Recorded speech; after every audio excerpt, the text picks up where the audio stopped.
Tá bom? Então, só para te contextualizar, você que não pôde estar domingo passado, nós estamos numa jornada que entender o nosso papel como um cidadão brasileiro, mas antes de ser um cidadão brasileiro, nós pertencemos a uma outra pátria. Nós pertencemos à pátria celestial. Nós temos um dono, e o nosso dono é o Senhor Jesus.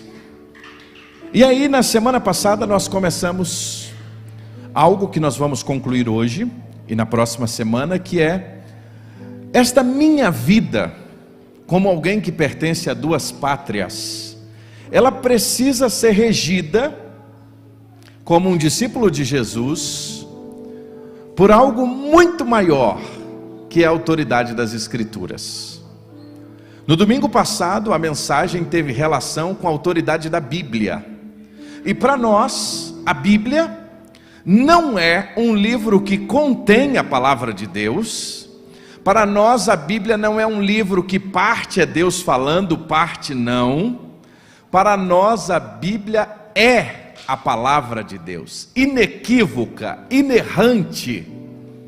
Nós acreditamos, temos uma convicção bíblica, teológica, em que as Escrituras Sagradas é Deus falando conosco.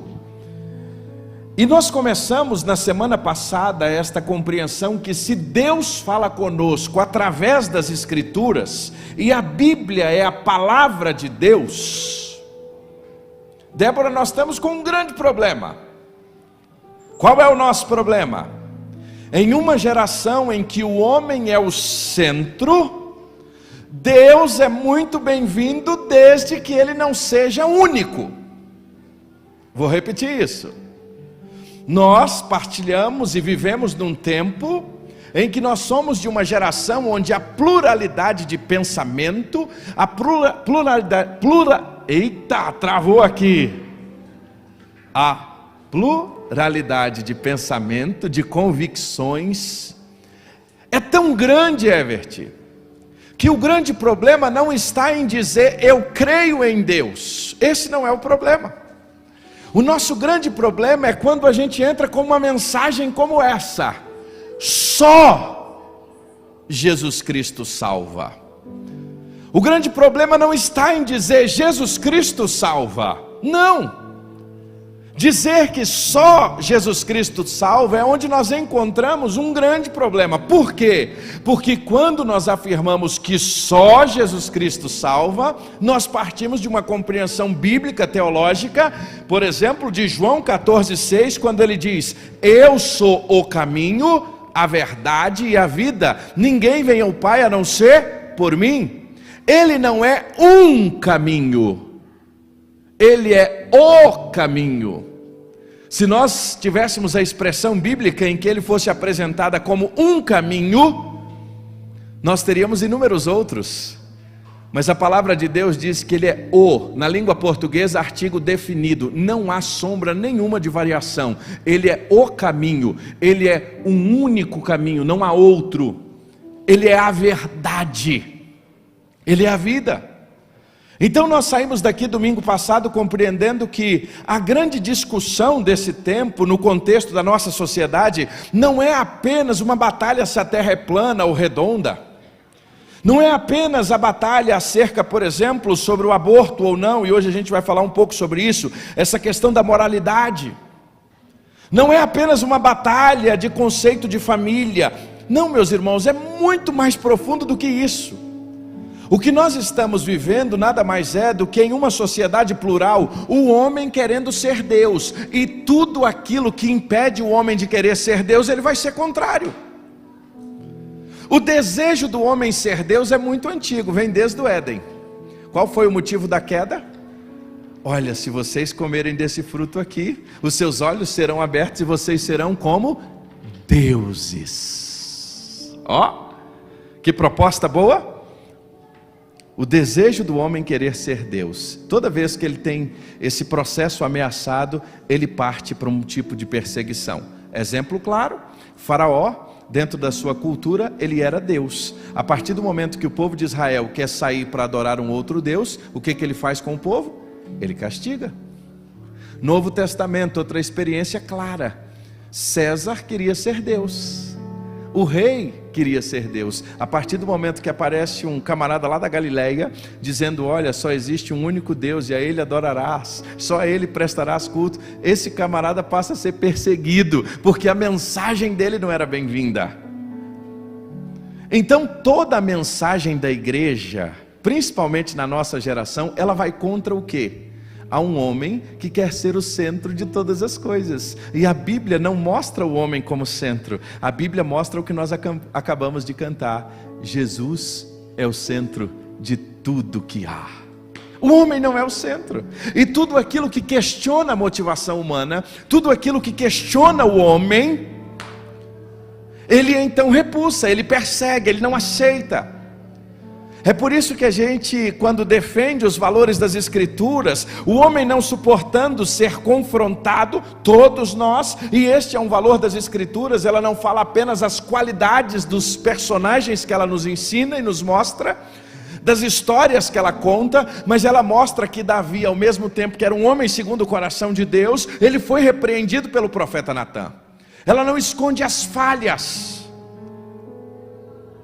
porque a Bíblia, irmãos, ela existe para nos contar uma grande história: a criação, a queda, a redenção e a restauração do homem com Deus. Isso é toda a história das Escrituras. Só que todo o conselho de Deus envolve também a nossa vida, o nosso dia a dia, a nossa jornada. Então a minha pergunta para você hoje é, e eu quero levantar este livro, que não é apenas um livro: qual o valor deste livro na sua vida? Qual o valor dos conselhos de Deus que estão aqui para você?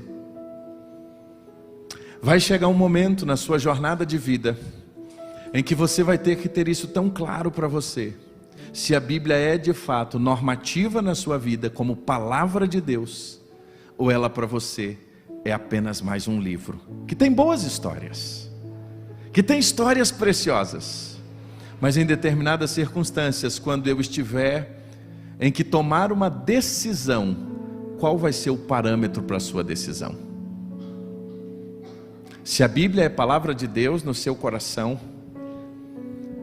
ela vai ser o parâmetro. E aí na semana passada a gente começou entendendo algumas coisas importantes. Jesus, na sua oração, foi claro em dizer que nós não somos deste mundo. Quando Jesus, e eu não entendia muito bem isso, eu não fui criado na igreja assim desde pequeno. Aliás, cheguei com 9 anos, mas quando eu cheguei na igreja com 9 anos, eu ouvi as pessoas assim: nós não somos deste mundo. A gente é de onde então?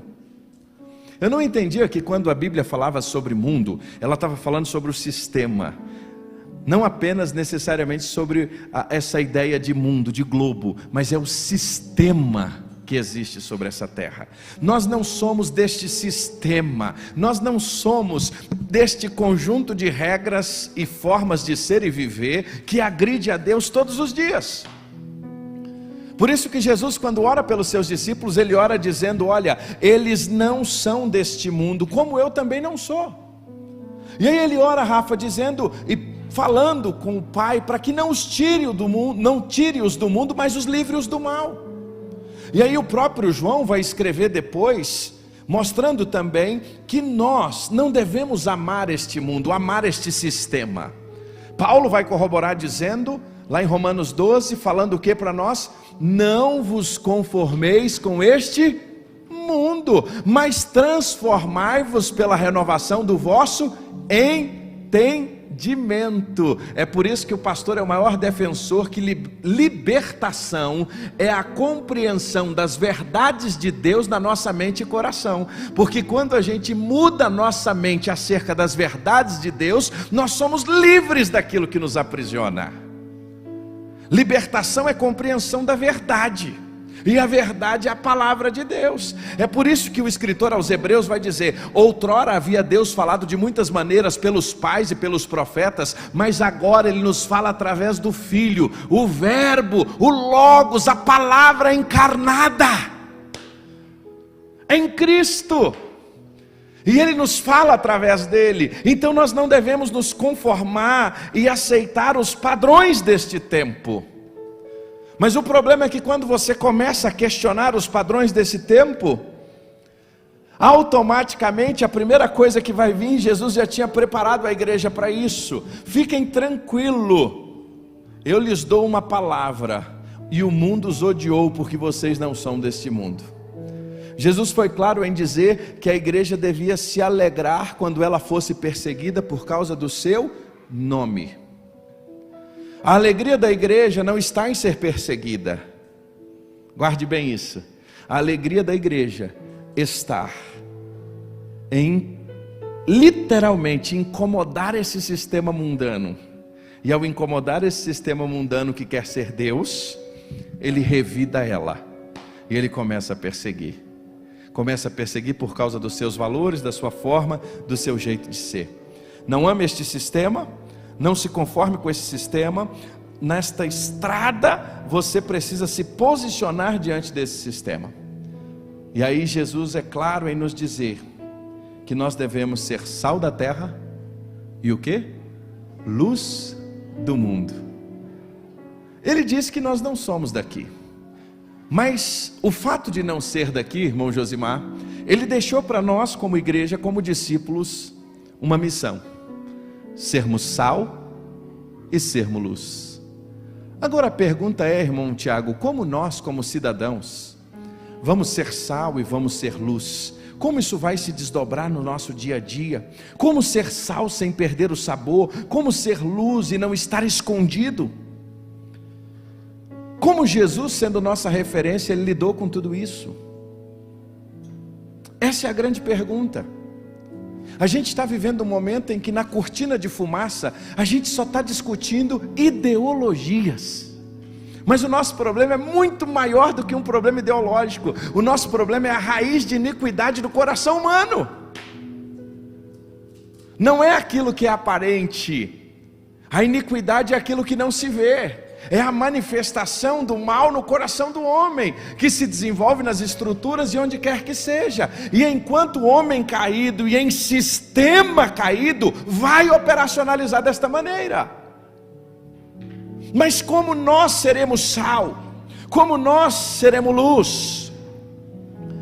Os irmãos que gostam de boas leituras, querem investir em bons livros, Gruden é para mim hoje um dos melhores teólogos que de fato eu faço questão de investir. Inclusive a sistemática nova saiu agora, tá lindíssimo, um catatal gigante assim. Mas ele tem alguns livros falando sobre sociedade. E um desses livros em que ele trata sobre sociedade, política, Estado, segundo a Bíblia, ele nos apresenta diversos conceitos bíblicos sobre qual deve ser o nosso papel como igreja. Só que a gente vive num tempo em que nós estamos profundamente divididos, para não dizer polarizados. E aí, o povo de Deus, que é o povo da paz, não está conseguindo entender o seu papel e muitas vezes entrou, literalmente ao contrário de ser agente de paz, entrou para ser agente de guerra. E aí nós precisamos parar, olhar nos tempos atuais em que nós estamos e entender que nós temos uma luta muito grande à frente e que ela é muito maior do que nós estamos imaginando. Agora uma coisa é fato: nós podemos ter diferença de crenças, nós podemos ter diferença de valores, nós podemos pensar diferente de qualquer pessoa. O que só nós não podemos é esquecer o Cristo que habita no nosso coração e nos ensina a amar até mesmo quem nos persegue. A igreja nunca pode perder isso de frente. Ela nunca pode perder a sua razão de existir, porque ela é dirigida e guiada pelo Cristo. Mas a grande pergunta é: como nós cristãos, e aí eu queria te fazer essa pergunta: Aleph, como você é um cristão? João, como você é um cristão? Fabrício, como você é um discípulo de Jesus, vai interagir com aquelas pessoas, Débora, que estão ao seu redor, lá na faculdade? Léo, lá no seu trabalho, como é que você vai interagir? Mãe Shirley, como é que a senhora vai interagir lá no seu trabalho com gente que pensa diferente de você? Como, Sirlene, você vai interagir no seu dia a dia? Pedro, Christian, como você vai lidar? Qual vai ser o modo de demonstrar respeito para com aqueles cujas crenças são radicalmente contra as nossas, contudo, sem abrir mão da fidelidade às Escrituras? Afinal, a Bíblia não é nossa regra de fé e prática? Como é que a gente vai suportar isso? E aí eu digo o seguinte: talvez a gente está sentindo um pouquinho isso mais na pele por causa do calor da polarização, mas um aluno que está aí nos últimos 5, 10 anos dentro de uma classe de qualquer escola, ele já está sentindo isso nas costas dele há muito tempo. Quem está no ambiente universitário sabe que já está sentindo essa pressão há muito tempo. O movimento progressista tomou conta, e os cristãos progressistas, aquilo que estava fora da igreja, agora está aqui dentro. E de alguma forma, essa pressão ela é muito maior. E a pergunta é: como nós vamos lidar com quem pensa diferente de nós, sendo sal, sendo luz, mas sem abrir mão do que nós acreditamos? Com respeito, com zelo.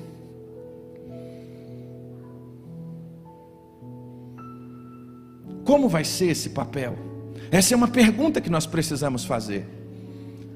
Tudo isso vai partir de um ponto: preciso voltar aqui.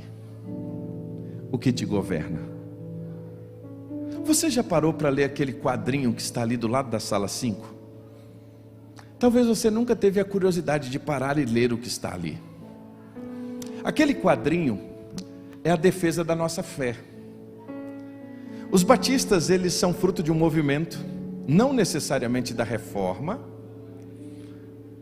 e é uma grande briga sobre isso, né? E uma hora a gente pode falar sobre isso. Mas os batistas nascem a partir de um grupo que eram considerados separatistas. No contexto em que eles estavam, na Inglaterra, e principalmente na Holanda, tínhamos ali, no contexto da Holanda, uma opressão muito grande entre a relação igreja e Estado. A igreja queria ser Estado, o Estado queria ser igreja, e existia um grupo de irmãos que não aceitavam isso. Eram considerados os separatistas. E esse grupo não aceitava não apenas isso, mas um dos pontos doutrinários principais era o batismo de crianças. E aqueles irmãos tinham uma compreensão que o batismo é uma confissão pública de fé. Se o batismo é a confirmação de uma confissão pública de fé, como uma criança podia tomar essa decisão? Ela tinha que ter pelo menos consciência dessa decisão, e aí ela ia poder expressar a sua fé de maneira pública. Esses irmãos então começaram a ser perseguidos.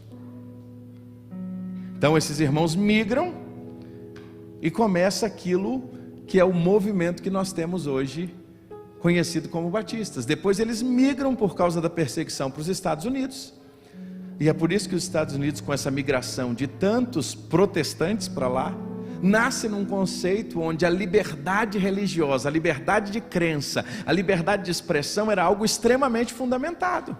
Por quê? Porque quem foi para lá já foi em busca de quê? Em defesa de ter a sua liberdade de crer que estava sendo tolhida. Aqueles princípios que estão ali, Rafa, são os nossos princípios. E eles começam dizendo que nós, como igreja, acreditamos na Bíblia como palavra de Deus. O conceito de uma igreja local e autônoma, democrática, formada de pessoas regeneradas, biblicamente batizadas. Ou seja, não existe sobre nenhuma outra, sobre uma igreja batista, outra igreja batista. Toda igreja batista é local, autônoma, ela toma as suas decisões. Hoje nós tomamos uma decisão aqui, até mesmo no nosso alvo de missões. As nossas decisões são locais, é o povo que toma essa decisão, num conjunto de sua maioria. Isso é uma igreja local. Nós não temos um bispo batista, nós não temos um papa batista, e é por isso que eu disse aos irmãos domingo passado e reafirmo, principalmente à luz dos últimos acontecimentos: se alguém andou falando por aí em nome dos batistas, que os batistas é A ou é B, defende A ou defende B, a primeira coisa, é muito provável que ele não seja batista, porque dois dos princípios que estão ali, sabe quais são, Gustavo? A separação da igreja do Estado e a absoluta liberdade de consciência. Irmã Shirley, a irmã tem uma absoluta liberdade de consciência em orar e votar em quem Deus colocar no seu coração. Irmão Benhu, o irmão tem a sua livre liberdade de consciência. Gustavo, você tem a sua livre liberdade de consciência diante de Deus. E é preciso reafirmar esses valores. Esta igreja não tem um candidato, esta igreja tem princípios. Que a gente está num momento difícil, né? Que a gente não está conseguindo nem se respeitar mais por causa disso. Você tem, meu irmão, a sua liberdade, porque isso é um princípio nosso. Isso é um princípio em que a gente aprendeu lá atrás, há mais de 400 anos. Aliás, é o princípio pelo qual os nossos pioneiros deram as suas próprias vidas. E dentre esses princípios, e eu vou chegar lá, nós temos a convicção acerca da nossa liberdade religiosa. E essa liberdade religiosa, nós acreditamos que Deus é o único Senhor da nossa consciência. E cada pessoa, irmãos, seja ela de que culto e que credo for, ela tem o direito de exercer a sua fé. Não somente nós os cristãos, mas nós respeitamos. Eu tenho um primo, sacerdote católico, eu o respeito. Eu tenho familiares que são de outros credos religiosos, eu não venho de uma família inteiramente cristã. Eu tenho familiares que são da Umbanda, do Candomblé, eu os respeito, assim como eu quero ser respeitado por eles. É por isso que nós acreditamos numa livre consciência e também acreditamos em uma liberdade religiosa. Não é uma liberdade religiosa que só vale para nós, é uma liberdade que precisa tratar a todos de igual modo. Todo mundo tem o seu direito de credo, todo mundo tem o seu direito de fé, todo mundo tem direito a expressar a sua fé. E isso é muito importante, a gente ter essa consciência. Agora, uma coisa muito importante: nos últimos anos, nós temos visto de maneira muito clara um julgo desigual para com as expressões de fé, principalmente no nosso país. Às vezes nós temos para com a igreja algumas coisas que não são tratadas de igual modo com outros credos. E nós queremos apenas respeito acerca disso. Nós queremos respeitar e ser respeitados. Nós queremos entender que, como sal da terra e luz do mundo, todo cristão deve participar de todo o esforço ao bem comum. O maior benefício que nós temos, irmãos, para a nossa nação é anunciar o Evangelho. Nosso maior benefício não é o bem-estar social. O nosso maior benefício não é, irmãos, o que a teologia da missão integral está achando que é, de achar que é uma mudança social. Não, meus irmãos, isso faz parte e é consequência de quando nós proclamamos o Evangelho, porque uma mente e um coração que conhece a Jesus é uma mente que quer caminhar em justiça, e ele quer partir o pão, ele quer dividir com o próximo. Mas a transformação não é de fora para dentro. Eu não transformo o ambiente social para transformar o homem, eu transformo o homem pelo poder do Evangelho, e ele transforma o ambiente onde ele está. Porque é isso que o Evangelho ensina. E isso são um dos nossos maiores desafios. Agora, antes de chegar em sal da terra e luz do mundo, eu pergunto a você: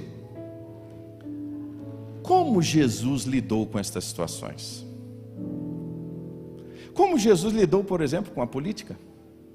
Como Jesus lidou com esses contextos? Gruden traz alguns conceitos muito interessantes. E eu queria que você pegasse a sua Bíblia agora, porque eu não quero que você ache que é o que o pastor Fabrício pensa. Eu não quero que você diga é o pastor, não, é o que a Bíblia diz, irmão. Nossa pegada aqui é essa. Abra a sua Bíblia, aciona seu aplicativo, e aí eu queria que você pudesse... Um dos primeiros textos que você vai abrir aí, por exemplo, é Mateus capítulo 22. Mateus capítulo 22, Jesus ele faz uma distinção muito clara entre o governo dele e o governo de César. A partir dos versos 15 em diante, se você notar, os fariseus se retiraram e começaram a consultar entre si. Eles queriam pegar Jesus em alguma palavra. Eles queriam pegar Jesus de alguma forma, Rafa. Eles queriam questionar o ministério de Jesus. E eles queriam de alguma maneira colocar Jesus numa situação em que ele não tivesse resposta. E então enviaram alguns discípulos, juntamente com os herodianos, para lhe dizer: mestre, olha que interessante. A partir aí do verso 17, verso 16, mestre, sabemos que o Senhor é verdadeiro e que ensina o caminho de Deus de acordo com a verdade, sem se importar com a opinião dos outros, porque não olha a aparência das pessoas. Chegaram reconhecendo de fato Jesus, era isso que eles disseram mesmo. Agora eles fazem uma pergunta para Jesus: assim sendo, diga-nos, o que o Senhor acha? É lícito pagar imposto a César? É lícito pagar o tributo a César ou não? Que pegadinha! Isso aqui foi uma pegadinha tremenda. Por quê? Porque se Jesus falasse que não era lícito pagar imposto a César, era toda a possibilidade para Jesus ser preso. Esse homem da Galileia tem um movimento subversivo aqui. Ele está querendo nos mostrar que é contrário aos impostos romanos. Daria a impressão que ele seria um revolucionário perigoso. É interessante quando Gruden fala sobre isso. Ele seria, irmãos, a partir de então odiado pelo governo romano. Aqueles que estariam ao seu lado iam tratar com hostilidade.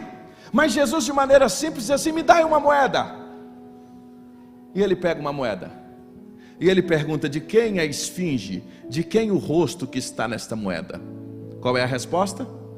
De César. E qual é a sua palavra?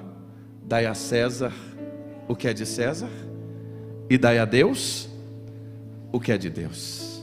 Jesus fez uma distinção clara entre o governo dele e o governo humano, o governo de César. Trata-se aqui, meus irmãos, de uma declaração notável. Jesus mostrando que deve existir de maneira clara dois distintos âmbitos de influência, um para o governo e outro para a vida religiosa do povo de Deus. Algumas coisas precisam ficar claras. Existe o governo de César e tem o governo de Deus. Por quê? Porque nós não somos daqui. E aí talvez uma grande crise nossa é que talvez os cristãos da nossa geração gostaria que nós pudéssemos viver uma teocracia, e nós não vivemos mais uma teocracia. A teocracia, ou seja, Deus no governo de uma nação, foi aquilo que aconteceu lá no Antigo Testamento. Os judeus viviam uma teocracia. Deus dava a eles as leis, os regulamentos. Deus dava a eles tanto a questão religiosa quanto a simples distinção de como eles deveriam agir. Isso é uma teocracia, mas Jesus vem e nos apresenta algo muito maior. Jesus nos apresenta algo muito além daquilo que foi vivido lá na antiga aliança. Jesus está nos mostrando agora algo que é num novo momento dessa história. Na antiga aliança a gente tinha uma teocracia, agora na nova aliança, Jesus está nos mostrando algo novo. Jesus definiu algo muito mais amplo da ordem que tinha lá atrás. Ele está nos mostrando que o que é de Deus não deve necessariamente achar que está no controle civil do que é de César. O sistema é bem diferente do que estava lá atrás em relação ao antigo Israel, o Antigo Testamento. Mas da mesma forma ele está dizendo que César não deve governar as coisas de Deus. Dai a César o que é de César e a Deus o que é de Deus. Jesus foi claro nessa distinção. Jesus foi claro em nos mostrar. Segunda coisa interessante, Jesus, quando nos mostra isso, tem um outro episódio que mexe muito com a gente. Se você chegar em Lucas capítulo 9, ele tinha enviado os mensageiros à frente. Eu queria que você conferisse esse texto também. E estes foram e entraram num povoado, lá em Lucas 9, 52 e 54. E quando eles chegam nesse povoado, um povoado dos samaritanos, olha que interessante aí, Lucas capítulo 9, a partir do versículo, no finalzinho aí de Lucas 9, a partir do verso 52.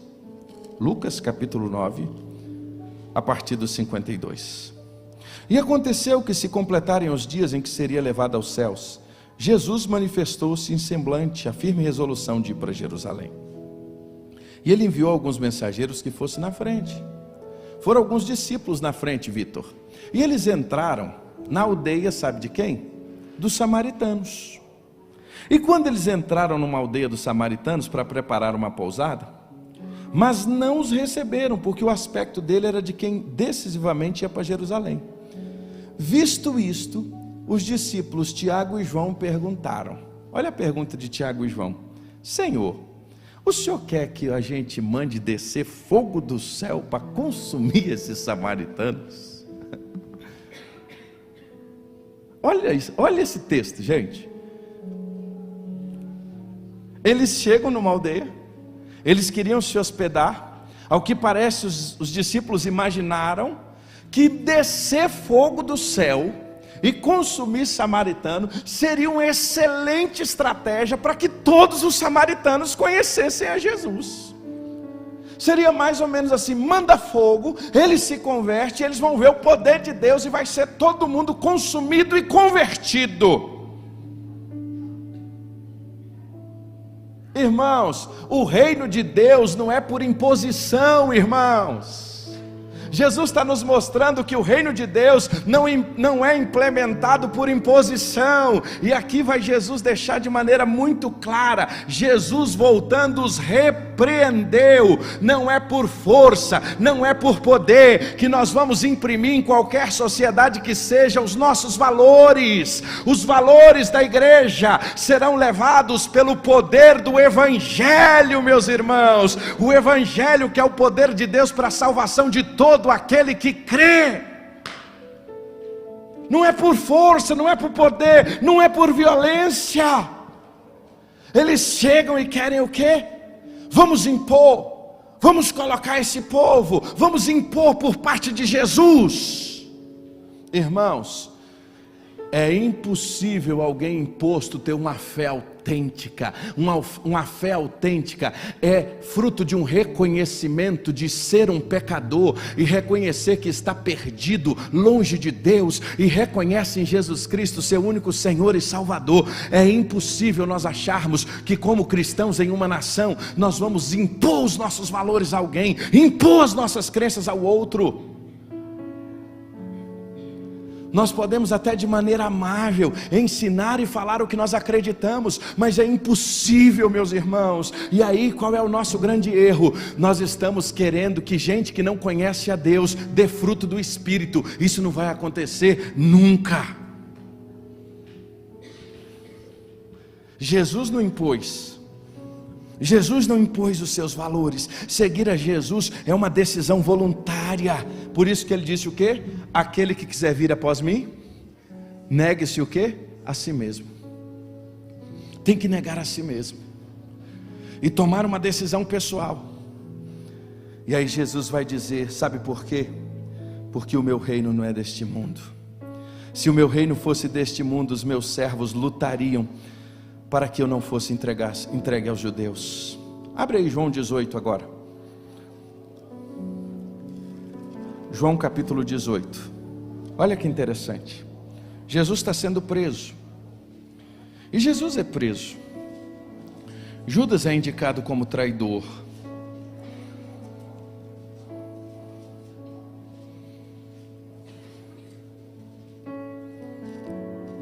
Jesus está perante Pilatos. E Pilatos começa a indagar uma série de questões a Jesus. E uma das principais preocupações de Pilatos acerca de Jesus é só uma: você é o rei dos judeus? Olha que interessante. Olha o questionamento de Pilatos: você é o rei dos judeus? Por quê, Rafa? Qual é a briga do coração humano? O homem quer ser Deus. E aqui Pilatos estava preocupado, o movimento desse camarada está crescendo, e ele quer ser rei. Será se ele quer ser rei? Olha a preocupação humana dele. Você é o rei dos judeus? Você é o rei dos judeus? Aí olha o que Jesus responde a ele. Olha que interessante quando Pilatos pergunta a ele se ele é o rei dos judeus. E Jesus respondeu: esta pergunta vem do Senhor mesmo, ou foram os outros que lhe falaram a meu respeito? Pilatos então responde: por acaso sou judeu? A sua própria gente, os principais sacerdotes, é o que o entregaram a mim. Que foi que você fez? Aí Jesus responde, esse verso 36 é extraordinário. O meu reino, grave ele aí na sua Bíblia, marque ele em vermelho. O meu reino não é deste mundo. Se o meu reino fosse deste mundo, os meus ministros se empenhariam por mim, para que eu não fosse o quê? Entregue aos judeus. Mas agora, Pilatos, saiba de uma coisa, nós não estamos aqui para essa briga que você está achando.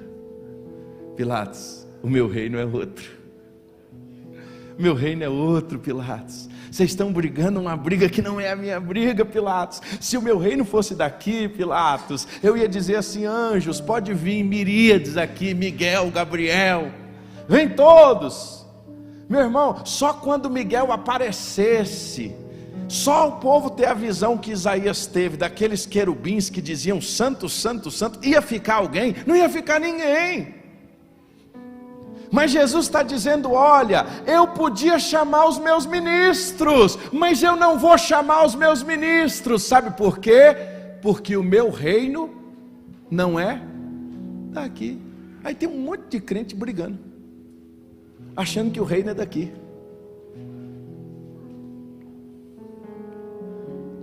Nosso reino, irmãos, não é daqui. Agora, irmãos, uma coisa que a gente precisa guardar no nosso coração: mesmo o nosso reino não sendo daqui, mesmo o nosso reino não sendo deste mundo, mesmo os nossos valores não sendo deste mundo, a igreja jamais pode aceitar valores que são contra a palavra de Deus. O que nós estamos aprendendo com Jesus? Que Jesus não veio para impor uma religião. E quando a igreja se posiciona, ela não está aqui para impor uma religião. Quando a igreja se posiciona em determinados valores, vou só dar um exemplo. Nosso grande mártir, Martin Luther King, quando ele defende todo o seu posicionamento acerca dos negros, ele foi muito bem sucedido ao longo da sua história, e diversas leis foram feitas fruto da sua defesa. Ele usava as escrituras, irmãos. Luther King fez leis para que a sua religião, como batista, fosse a religião oficial do seu estado? Não, ele defendia princípios. Aqui nós não estamos falando como a igreja se posiciona em determinadas situações. Ela não está aqui para defender a religião. Nós não estamos aqui querendo impor a religião. Não, nós queremos defender o que nós cremos, porque a Bíblia é a razão da nossa fé. Agora a grande questão é: o sal não pode ser sal apenas no saleiro, senão ele não dá sabor. O sal nem a luz não pode estar escondida.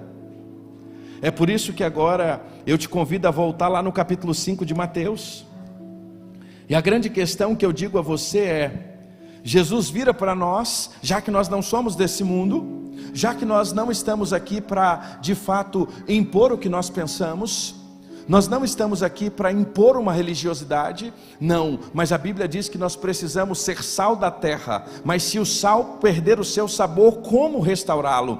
Não servirá para mais nada, exceto para ser jogado fora e pisado pelos homens. Vocês são a luz do mundo. Não se pode esconder uma cidade construída em um monte. Ser luz, meus irmãos, e ser sal vai muito além, meus irmãos, da nossa influência no campo da política.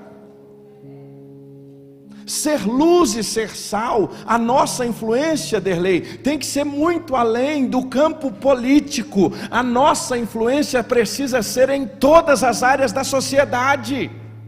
O que Jesus está dizendo, olha, nós não somos daqui, mas enquanto estivermos aqui, nós precisamos dar sabor a este mundo, e este sabor não é apenas em uma área ou outra, é em todos os lugares em que nós estamos. Nós precisamos ser sal, nós precisamos ser luz. O cristão precisa fazer a diferença, seja numa escola como professor, seja como pedreiro numa obra, seja como alguém que mora numa comunidade, vai ser um vizinho, onde Deus vai ser visto a partir da sua vida.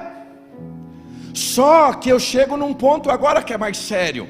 Ser sal e ser luz é ter a palavra de Deus como sua única regra de fé e prática. E ser sal e ser luz vai te levar a posicionar-se diante de algumas das lutas do nosso tempo, que nós teremos que nos posicionar. E aí vem uma coisa simples para caminhar para o final de hoje. Você já parou para pensar, e eu queria que você pensasse comigo por um minuto, como seria uma nação ou um governo onde de repente toda a influência cristã fosse retirada? Pare aí agora para pensar. Pense aí, Rafa, como seria um lugar, certo? Vamos esquecer governo e nação, porque alguém vai dizer, está falando de política. Pensa agora numa casa, uma casa onde toda a influência cristã, os valores cristãos, seja retirado dessa casa. Como é que essa casa vai ser? Amplie isso um pouco mais, amplie agora para uma sociedade. Como vai ser uma sociedade aonde ela não tem sal e aonde ela não tem luz? Como vai ser essa sociedade sem sal e sem luz? Procure imaginar uma nação ou um governo onde de repente fosse tirado tudo aquilo que nós acreditamos. Como seria a forma desse governo conduzir essa nação? Como seria, irmãos, esse governo? Como seria essa sociedade? Eu posso te dizer que em muito pouco tempo, uma sociedade que não tem absolutos morais não existirá e não valerá para mais nada além de opiniões próprias, intuições morais individuais nada confiáveis. Irmãos, ser sal e ser luz.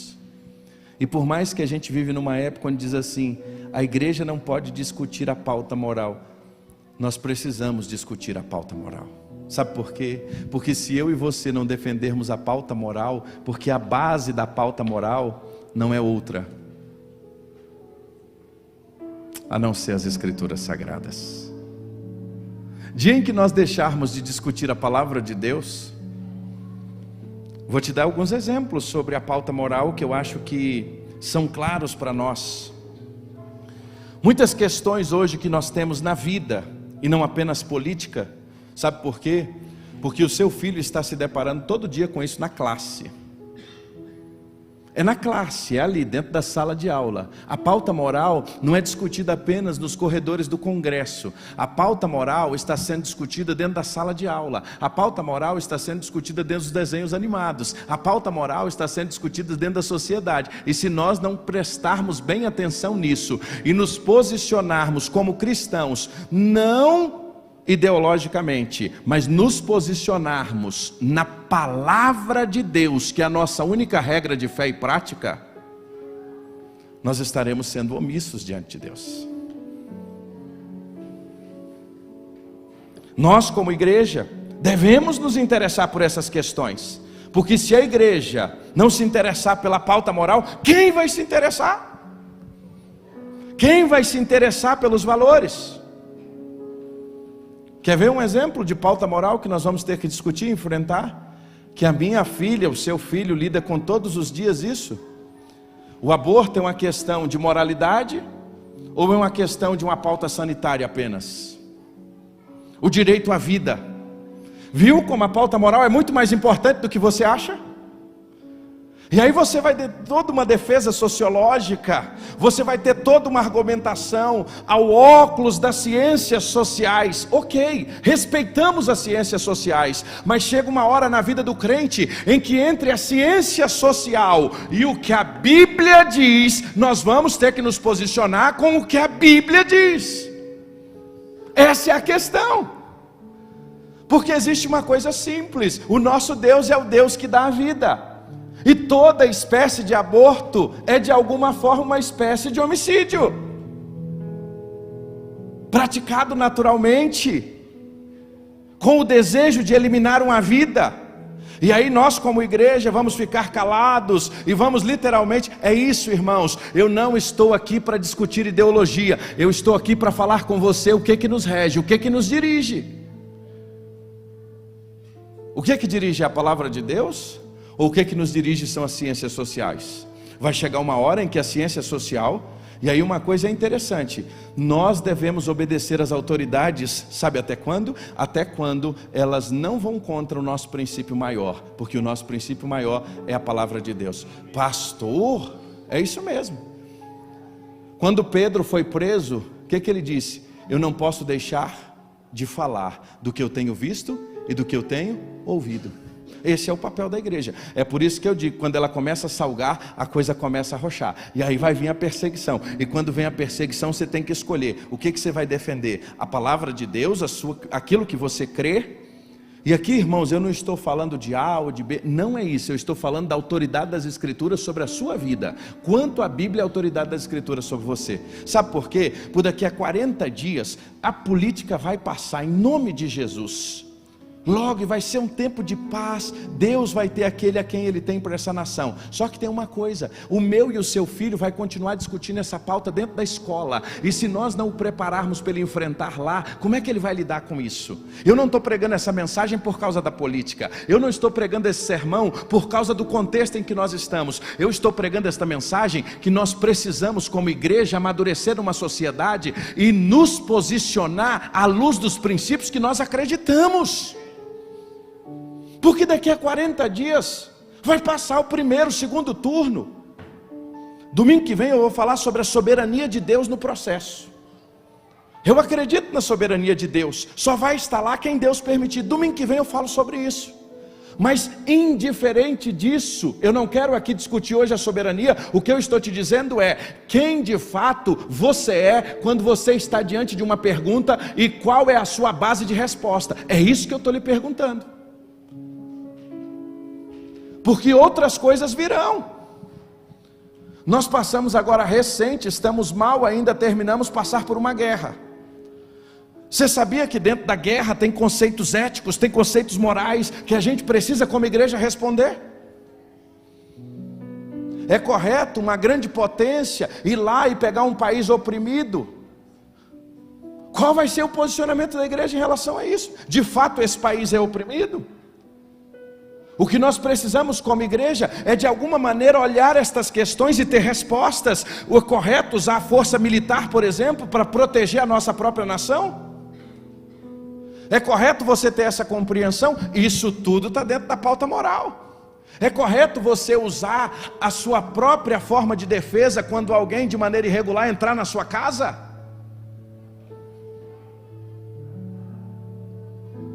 Porque isso pode acontecer.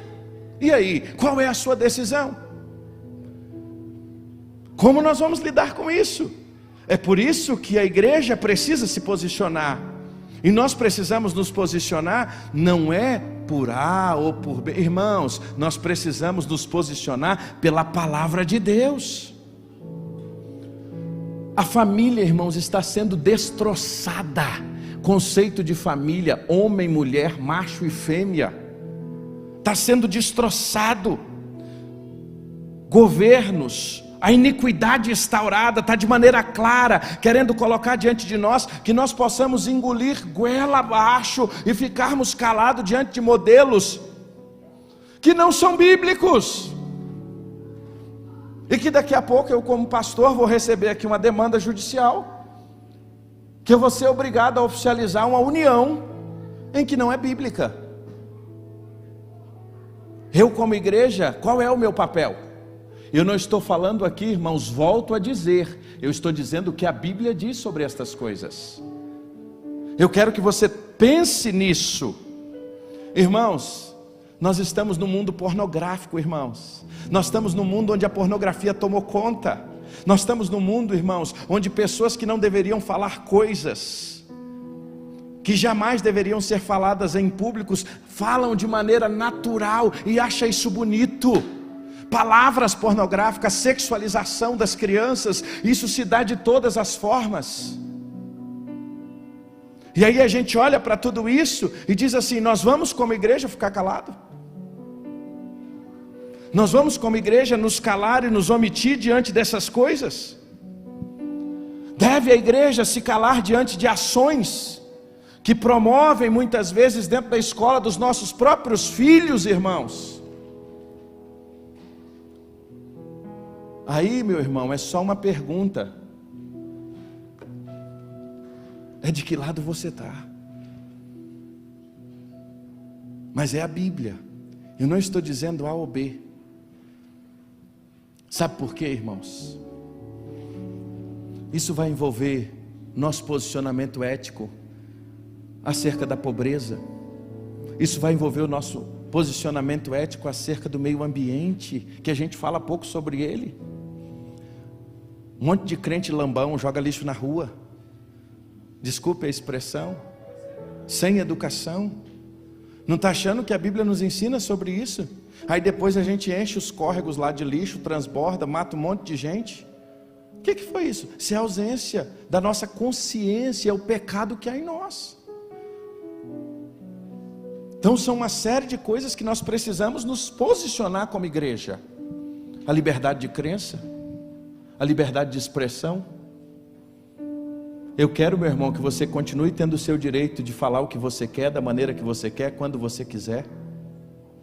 É só isso, indiferente do que você pensa. É por isso, meu irmão, que a gente precisa viver a vida como discípulos de Jesus, como sal da terra e como luz do mundo. E não é só apenas no dia 1º domingo de outubro e último domingo de outubro. Parece que tem gente que acordou só agora, como se crente só fosse crente para votar. Não, irmãos, nós temos que ser crente todo dia. Isso é muita gente querendo fazer política em nome de Deus, irmãos. E desculpe, irmãos, eu tenho um ditado que para mim é muito claro: o pau que, desculpe, bate em Chico tem que bater em Francisco. Quem já ouviu esse ditado? Não é assim? Irmãos, não tem um justo sequer. Vou repetir isso: irmãos, não tem um justo sequer. Tira isso da sua cabeça. Tira isso da sua cabeça, achar que A é perfeito, B é perfeito. Irmãos, só tem um homem que veio a essa terra e não teve pecado. O nome dele é Jesus. Para de se iludir.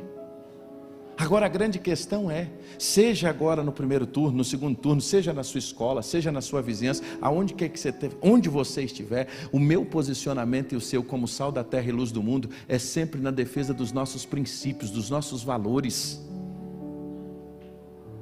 Tem muita gente que está falando em nome de Deus aí, que só está falando em nome de Deus para tentar pegar o seu voto, meu filho.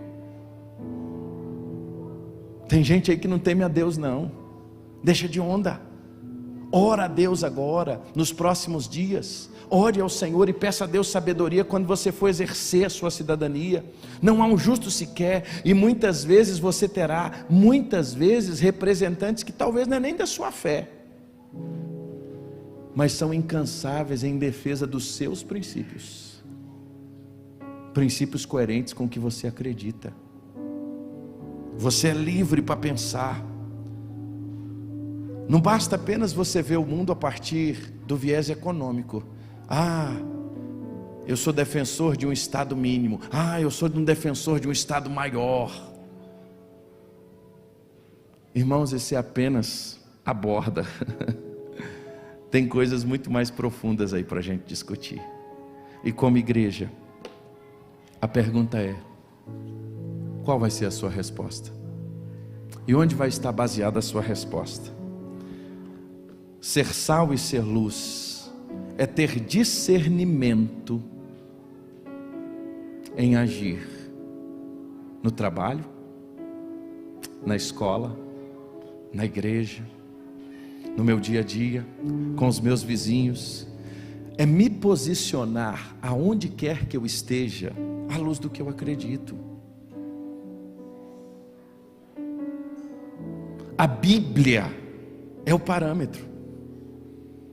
O seu parâmetro não é o seu gosto pessoal, como discípulo de Jesus. O meu parâmetro, Rafa, não é o que eu acho, o que eu penso.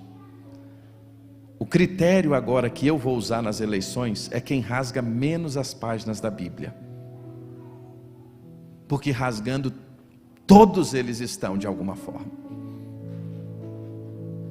Todos eles agridem os meus princípios como cristão. Porque não tem um justo sequer. Mas dentre esses, ore a Deus e leia, vai lá, pesquisa. Eu estou te fazendo um desafio. Leia, pesquisa. Eu vou votar em alguém. Pesquisa quem é ele. Busque saber quem é ele. Veja as suas propostas. Leia o que ele pensa sobre o que você está pensando. Leia o que ele pensa sobre o que você acredita. Gaste tempo com isso. Sabe por quê? Porque isso é importante. Da mesma forma, gaste tempo na escola do seu filho. Saiba o que os professores estão ensinando. Pega o material didático e confere. Confere o material didático. Sabe por quê? Porque às vezes o livro do seu filho lá, de alguma forma está vindo lá, que Darwin é o criador de todas as coisas, que Darwin, a evolução é bem natural, e agora o progressismo criou uma outra que é pior, que a gente pode ser evolucionista teísta. Não, irmãos, nós somos criacionistas. Gênesis 1 e 2 para nós é literal e ponto final, acabou-se. Eu estou falando é disso, irmãos. A gente está numa cortina de fumaça olhando só um tempinho, só um recorte. Eu estou falando é de todo. É os desenhos que os nossos filhos assistem, que está lá, incitando eles à violência o tempo inteiro, que o meu assiste, e que eu estou lutando contra isso também, como você. E aí a gente vai ter que se posicionar. Agora, a pergunta é: qual é o parâmetro da nossa posição? É só isso que eu quero te convidar a pensar. O que vai te dar base para você tomar a sua decisão? A sua decisão na escola, na universidade, no voto, no dia a dia, na condução da sua família. Por isso que eu disse aos irmãos, eu não estou aqui para falar de política. Não, irmãos. Os valores são muito maiores do que tudo isso. Nós precisamos ser sal da terra e o quê? Luz do mundo. Quero te convidar a ficar de pé.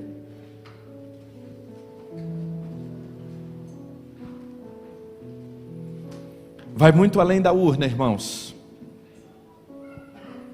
Muito além da urna. Mas a urna também precisa refletir os nossos princípios.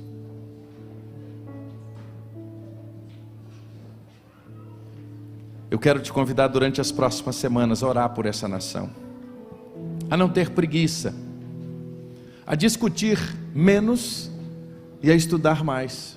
Tem gente que só está discutindo, mas não tem razão da sua fé, do porquê está fazendo o que faz. Tenha consciência do que você está fazendo. Agora não perca de vista, nós não somos daqui. Nós estamos aqui de passagem. Nós estamos aqui num caminho. Nós temos que viver aqui como sal da terra e luz do mundo. Nós temos princípios, e esses princípios vai nos balizar a quem nós somos. Agora, ore ao Senhor e avalie muito bem. Leia e peça a Deus discernimento. E aí eu digo, discernimento não é só para votar, não. É discernimento no seu trabalho, é discernimento amanhã, lá com o seu chefe. Quando o seu chefe virar para você e falar assim: dá para a gente fazer aquele jeitinho? É disso que eu estou dizendo, irmãos. A urna só vai ser reflexo do que nós somos. A grande questão não é no primeiro e no último domingo, é amanhã, segunda-feira, quando lá na sua classe, Débora, alguém vai chegar e contradizer a sua fé. É disso que eu estou dizendo. É quando, irmão Tiago, lá no seu trabalho, alguém vai dizer assim: Tiago, você pensa desse jeito, Tiago. Como pode, Tiago? Você é um cara gente boa, mas você pensa dessa maneira. E tem hora que nós vamos ter que dizer: sim, eu lhe amo muito, mas eu penso de maneira diferente de você. Isso não me impede de continuar te amando, isso não me impede de continuar tendo comunhão com você, isso não me impede de andar com você, mas nós pensamos diferente. E a razão de eu pensar assim é simples: é porque eu tenho um valor na minha vida, e o meu valor é a palavra de Deus. Tiago, mas você é tão retrógrado. Christian, você é tão retrógrado porque você pensa assim. Não, eu respeito a sua forma de pensar, mas eu tive uma experiência com Cristo Jesus, e esta experiência me deu um absoluto na minha vida, e eu entendi o meu papel, e Ele é o livro que me governa. Perdão, irmãos, mas eu precisava hoje passar um pouquinho, porque a gente precisa entender isso.